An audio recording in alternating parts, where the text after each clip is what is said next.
Salut les amis, c'est Orpheus, je suis très heureux de vous accueillir sur ma chaîne YouTube. Je vais beaucoup mieux que la semaine passée, ma voix est revenue, hein, j'espère que ça s'entend bien. Je vous accueille aujourd'hui pour la review débriefing comparatif de l'épisode 9 de Sensei Sentia Show.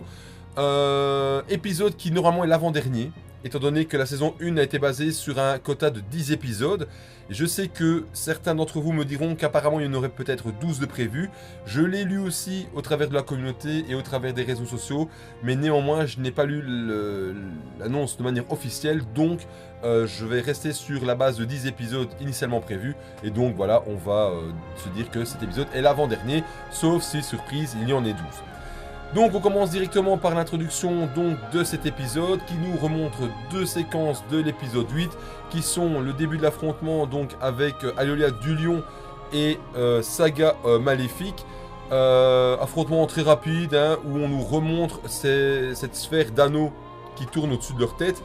Et on voit ensuite une autre séquence dans laquelle Mu a une discussion avec Shoko avant que celui-ci ne décide de l'envoyer au travers de son pouvoir de télékinésie au plus proche du temple d'Eris afin que Shoko puisse aller sauver sa sœur Kyoko. De là, le générique se déroule et à la fin du générique, on retrouve Shoko qui court dans un temple, qui se retrouve face à des guerriers fantômes qu'elle terrasse très rapidement et elle poursuit son chemin dans le temple. Tant qu'on retrouvera plusieurs moments dans cet épisode. Ensuite, on voit un flashback pendant qu'elle court, où là on découvre enfin ce que lui avait chuchoté Kyoko, hein, en tant qu'Eris, dans le creux de l'oreille, c'est-à-dire que pour sauver Athéna, il faut qu'elle vienne jusque chez elle et qu'elle la terrasse. De là, on repart sur une séquence qui nous replonge dans l'affrontement entre Aliolia et Saga Maléfique. Affrontement qui est très succinct à nouveau parce qu'on nous remontre de nouveau, on nous réattire l'attention sur cette sphère avec ses anneaux et on voit que Eris contemple un petit peu cet affrontement au travers de sa pomme d'or. De là, on voit Mu qui s'interroge sur ce que veut faire Eris et dans la foulée, on voit des guerriers fantômes qui sont en train de gravir les marches qui mènent au temple d'Athéna. Et évidemment, au bout des quelques premières marches, se trouve le temple du bélier. Et devant le temple du bélier, on a qui? On a notre ami Aldébaran du taureau, qui a décidé de garder l'accès de la prison du zodiaque et qui terrasse, mais d'un revers de la main, cette poignée de guerriers fantômes qui avaient de grandes ambitions, hein, il voulait absolument aller jusqu'au bout, mais pas de chance. Première étape, c'est déjà l'abandon. Ensuite de là, on retrouve, de manière très succincte aussi, nos deux chevaliers d'argent qui sont Jean de l'Écu et Georges de la Croix du Sud, qui sont au bord d'une falaise, au sanctuaire, hein, vu qu'on voit une colonne grecque, et on voit ce temple d'Eris en suspension dans le ciel, et on voit que, bah oui, ils s'interrogent un peu sur ce qui se passe, et ils se disent que tout se déroule comme l'avait prévu Elda, enfin prédit en tout cas Elda. Et puis on voit qu'ils reprennent leur route, ni plus ni moins. Dans la foulée de cela, on se retrouve avec nos chevaliers d'or qui sont en train de discuter au travers de leur cosmos, donc chevaliers d'or qui sont Mu, Aldébaran et Shaka, au sujet des actions qu'ils doivent entreprendre. Et d'ailleurs, Shaka se trouve dans un lieu qui est une crypte dans laquelle se trouvent les dépouilles des chevaliers d'or qui sont tombés au combat lors de la bataille du sanctuaire. On voit qu'ils ont une discussion sur leurs actions à entreprendre, et on voit d'ailleurs même Shaka qui donne quelques directives là-dedans, voilà, pour que ça se passe pour un mieux. Ensuite, dans la foulée de cela, on retrouve Shoko qui continue de courir dans son temple, hein. Alors elle court, hein, la maladie d'amour, comme dirait l'autre. Michel Sardou pour pas le citer. Parce que ça fait fortement penser au temple des Gémeaux, hein, dans la bataille du sanctuaire, où on avait nos chers chevaliers de bronze qui couraient à perdre haleine dans un temple sans fin. Ben là c'est pareil, on la voit qu'elle court sans fin. Je trouve ça un peu dommage que voilà, on nous remet plusieurs fois ce même plan. Et là on voit donc Eris qui contemple cette course folle, hein, de Shoko dans le temple au travers de sa pomme d'or, et qui a une discussion donc très succincte avec Rigel d'Orion. Tout ce qui se passe jusque là, ça se trouve dans les bouquins, donc pas de souci. Ensuite, là, les amis, on va se fâcher avec la production. Pourquoi? Parce que là, on se retrouve dans une séquence où on voit Saori, donc Athéna, qui est accrochée par des branches maléfiques dans un univers tout rougeoyant. Et autour des branches se trouvent des serpents, et sur une des branches se trouve Eris, Kyoko, en l'occurrence, hein, vu que c'est le corps de Kyoko qui est le réceptacle, nue, comme Eve. Alors je pense que le fait qu'elle soit nue, c'est justement pour faire un rapprochement avec la pomme d'Éden, hein, la pomme d'or et le personnage de Ève de la Bible, avec le serpent qui en plus est présent. Mais je trouve ça complètement ridicule. Pourquoi? Parce que, comme le signalait The Senes dans sa review de l'épisode 9, je vois pas du tout l'intérêt de nous montrer un personnage féminin nu. Qui plus est, c'est même pas érotique, c'est vulgaire. Pourquoi? Parce qu'on nous montre une Kyoko allongée sur la branche qui se caresse la jambe en passant par l'entrejambe jusqu'à sa poitrine. Après, on la voit dans une pose avec les cheveux tombants, avec un plan qui fait une belle fixation sur sa poitrine. Alors, moi, j'ai rien contre le fait qu'on nous montre des personnages féminins de manière plus prononcée, donc avec plus de mise en valeur. Justement, je trouve même que parfois, elles ne sont pas assez mises en valeur avec leur silhouette, hein. Donc je trouve ça vraiment bien de pouvoir exploiter des personnages féminins au maximum pour qu'elles soient très jolies à regarder, hein, comme peuvent l'être des personnages masculins avec le design de leur armure. Mais par contre, je vois pas du tout l'intérêt de nous montrer un personnage à poil. Je vois pas l'intérêt, à part pour les gros pervers qui seraient déjà en train de baver en voyant le plan, mais je n'en vois pas l'intérêt. C'est même pas sensuel, c'est même pas érotique, c'est vulgaire. Ça fait vraiment... c'est limite porno, quoi. Enfin, même s'il n'y a pas de séquence porno, on se comprend bien, mais c'est vraiment d'un très mauvais goût. Et pendant toute cette séquence, qui dure quand même une petite plombe, hein, eh bien, on voit donc Kyoko qui vient derrière Saori, là aussi, hein, elle met sa main autour de son thorax, c'est un petit peu aussi tendancieux, je trouve. Et en gros, toute cette séquence qui dure une plombe pourrait être résumée à Saori, enfin Athéna, tout ce qui se passe, c'est de ta faute, laisse-toi faire, et tout ira mieux, et tout se passera bien, et puis personne ne souffrira. Donc, voilà. En une phrase, on a tout résumé. C'est de ta faute, tout ce qui se passe, s'il y a des gens qui meurent, c'est de ta faute, voilà. Tu ne peux t'en prendre qu'à toi-même, donc laisse-toi faire, meurs en vitesse, donne-moi ton pouvoir, et ainsi tout se passera mieux. Voilà. En dehors de ça, voilà, il n'y a rien de plus au niveau du contenu, et c'est ce que nous a montré un personnage qui n'a aucun intérêt d'être montré nu comme ça. Voilà, c'est nul. Et qui plus est, ce passage n'existe pas dans le manga. Eh non, ça n'existe pas. Donc c'est encore une pure invention de l'équipe de production qui n'a aucun intérêt. Dans la foulée, on retrouve Shoko qui continue son jogging dans le temple, hein, et qui ressent le cosmos d'Athéna qui s'affaiblit parce que la marque d'Eris est en train de prendre de la place. Ensuite, on retrouve de nouveau Aeolia en train d'affronter Saga Maléfique. Là, le combat est un peu plus long. On nous remontre toujours cette sphère avec ses anneaux, hein, donc on nous reporte encore notre intérêt sur cet objet, qui a un intérêt. Et là, on voit qu'en fait, le Saga Maléfique, il est quand même balèze. Hein, c'est pas une clinche. Le gars, il est un peu plus fort qu'Aeolia quand même. Et en gros, il arrive à mettre, grâce à sa Galaxian Explosion, Aeolia en très mauvaise posture. Et celui-ci, d'ailleurs, se fait choper par après par des racines maléfiques. Alors, je sais que on va encore dire, ouais, on nous montre encore ce combat de Chevalier d'Or, ça n'a aucun intérêt, même si Saga Maléfique n'est pas le vrai Saga. Je sais que ça peut être rébarbatif pour certains, hein, mais je peux vous dire que ce personnage de Saga Maléfique, cet esprit de Saga Maléfique qui affronte Aeolia du Lion, a un intérêt majeur dans l'histoire. Il y a quelque chose qui va se passer avec ce personnage, sans le spoiler, et j'espère qu'il va nous être montré dans l'épisode 10. Mais, cependant, je pense que l'épisode 10 va nous montrer ce qui va se passer avec ce personnage en fin d'épisode, et va nous laisser sur la fin, et il sera marqué à suivre dans la prochaine saison. Je vois ça un peu comme ça, parce que on arrive au final à la fin de la saison 1. Et là on voit Aeolia qui ramasse, qui mange cher, avec donc avec le Saga Maléfique, et on voit cette sphère qui commence à prendre de l'énergie, là on voit quelque chose qui se passe, et ça les amis, ça a un grand intérêt. Dans la foulée de tout ça, qu'est-ce qu'on voit? On voit le temple qui s'écroule, hein, le temple où se trouve suspendu à une racine notre chère chevalière de bronze, la petite ours, qui est Xiaoling, et qui est secourue par Elda sur sa moto. Là-dessus, on aurait pu mettre la musique de Terminator 2, parce que pour moi, c'est vraiment ça, quoi. Alors, déjà, la voir arriver en moto, je trouve ça vraiment pourri. Alors, c'est une séquence qui existe dans le manga, sauf que dans le manga, elle n'arrive pas avec sa moto pour sauver Xiaoling, mais elle arrive avec sa moto pour sauver Shoko, hein, qui est dans une mauvaise posture dans le temple. Donc déjà, là, liberté prise quant au choix du personnage qui est sauvé. Hein. Bon, je vois pas trop l'intérêt de l'avoir fait. Mais qui plus est, son arrivée en moto, ça fait vraiment Schwarzenegger dans Terminator 2, hein, I'll be back. Et qui plus est, après, on les voit partir toutes les deux sur la moto, dans un plan complètement pourri. On voit cette moto qui se rétrécit petit à petit pour donner une illusion d'éloignement. Et c'est très mauvais. Voilà.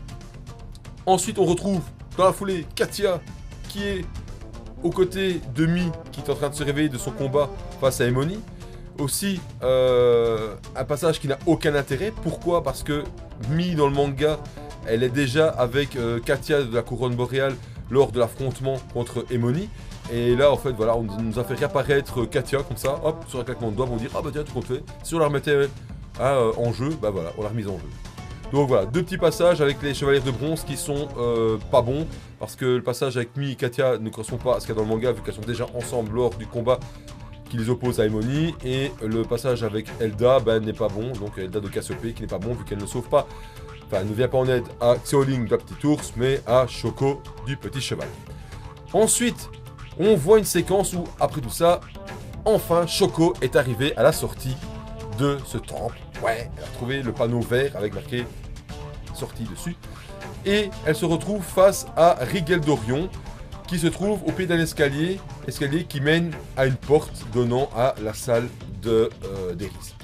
Et là, on voit donc un dialogue qui s'opère entre les deux, et elle lui demande pourquoi est-ce qu'il a choisi de la protéger, etc. Et en fait, il lui fait comprendre que, eh bien, au final, il n'est pas là pour protéger Eris, il est là pour protéger le corps de Kyoko. Voilà.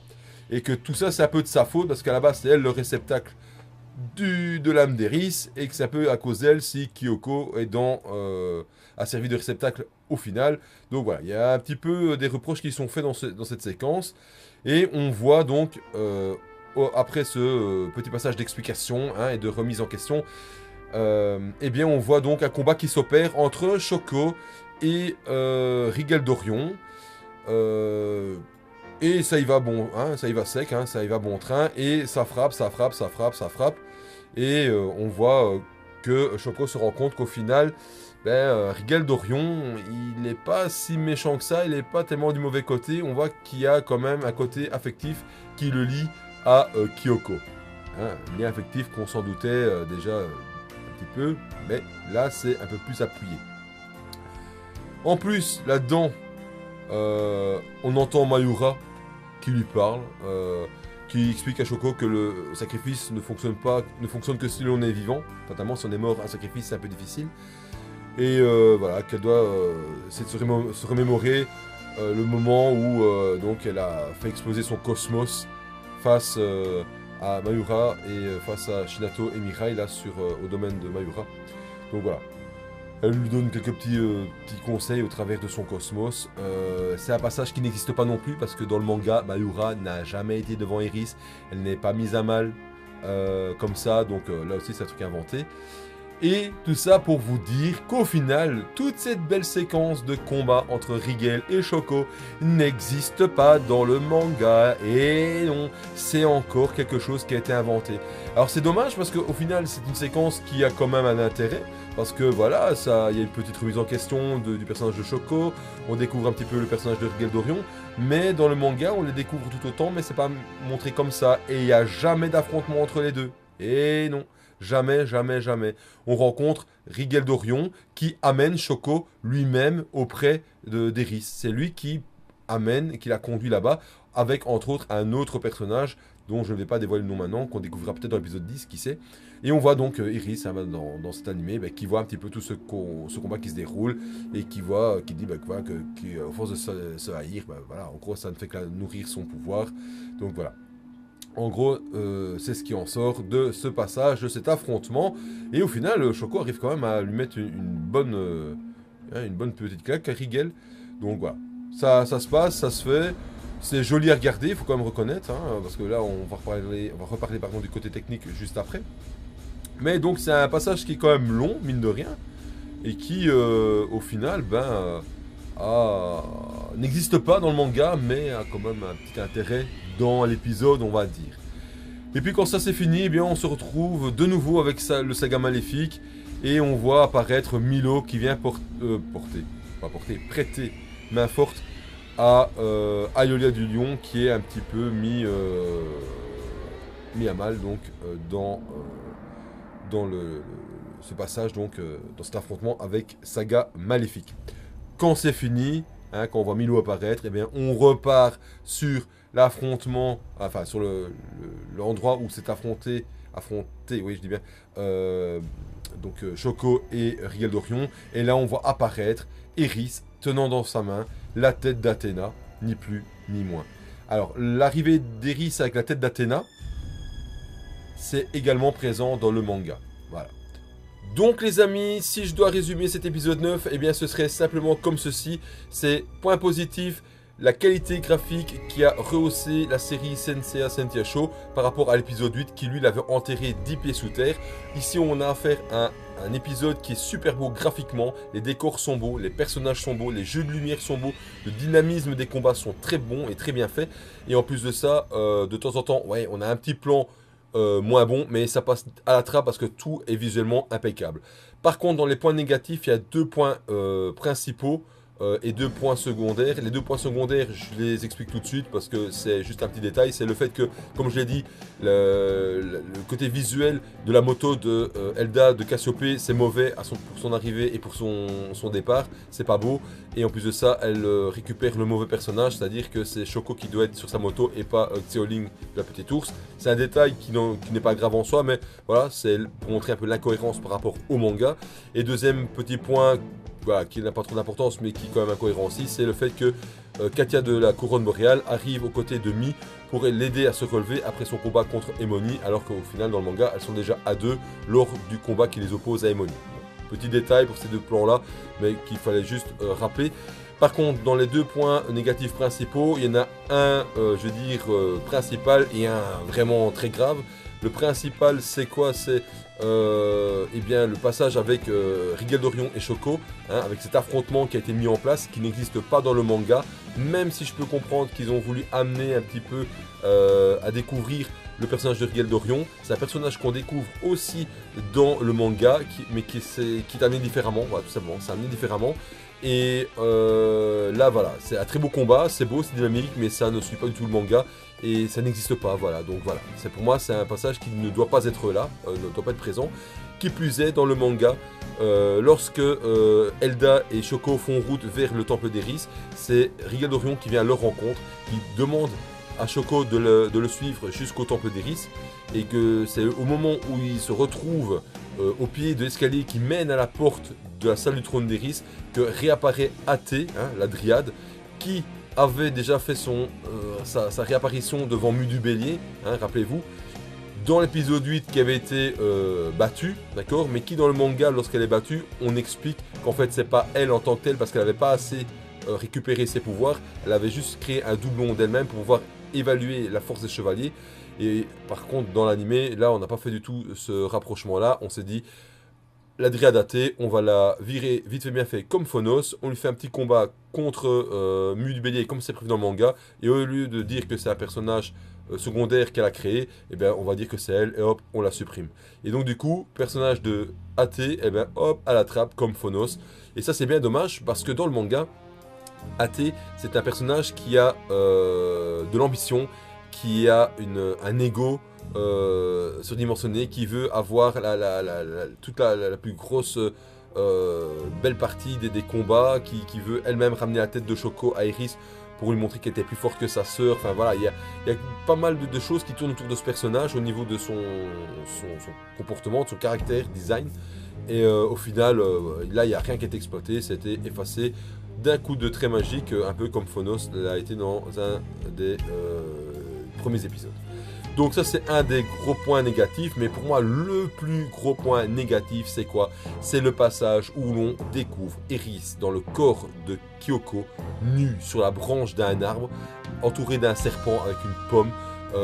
Même si c'est pour faire un rappel à la partie biblique, c'est du plus mauvais goût.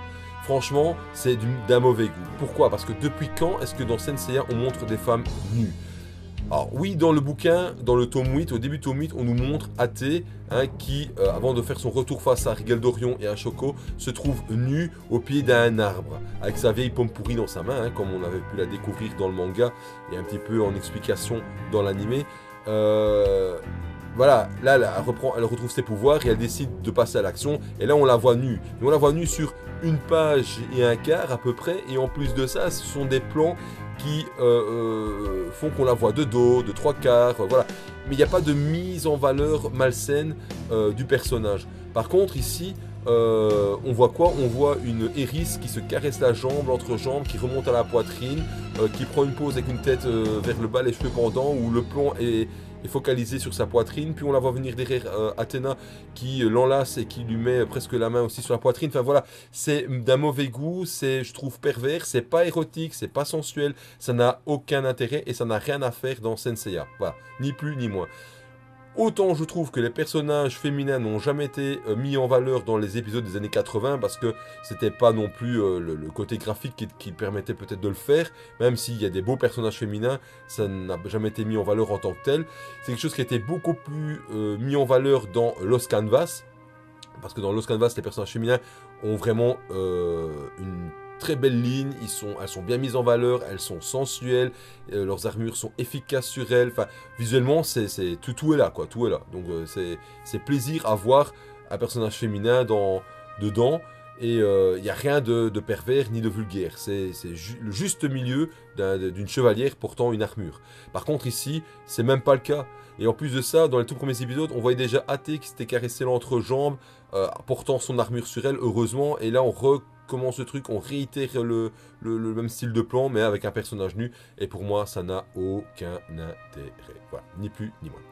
Donc, pour finir cette review, eh bien, je voudrais juste vous dire un petit truc, c'est que n'hésitez pas d'aller sur Senseiya, la radio du cosmos, dont vous voyez le lien qui défile hein, de temps en temps en bas de l'écran sur mes reviews. Allez voir ce qui s'y trouve, les reviews, les podcasts, les nouveautés qui y sont placées, d'accord?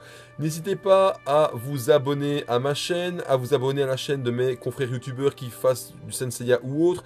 N'hésitez pas à venir vous abonner à ma page Facebook, à participer au concours pour élire la figurine qui sera mise en avant lors d'une review, hein. Donc la prochaine arrivera, je pense, après la review de l'épisode 10.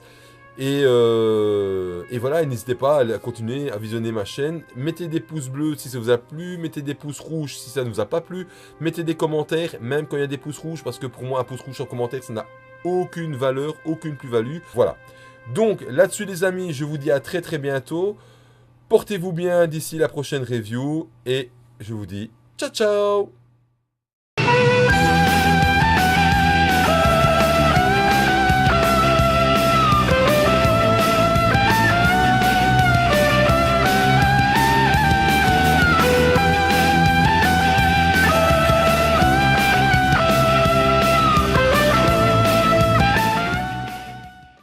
Quand nous entendrons la douce mélodie d'une lyre résonner au loin, dans l'immensité de la nuit, nous saurons qu'il s'agit de la lyre d'Orphée.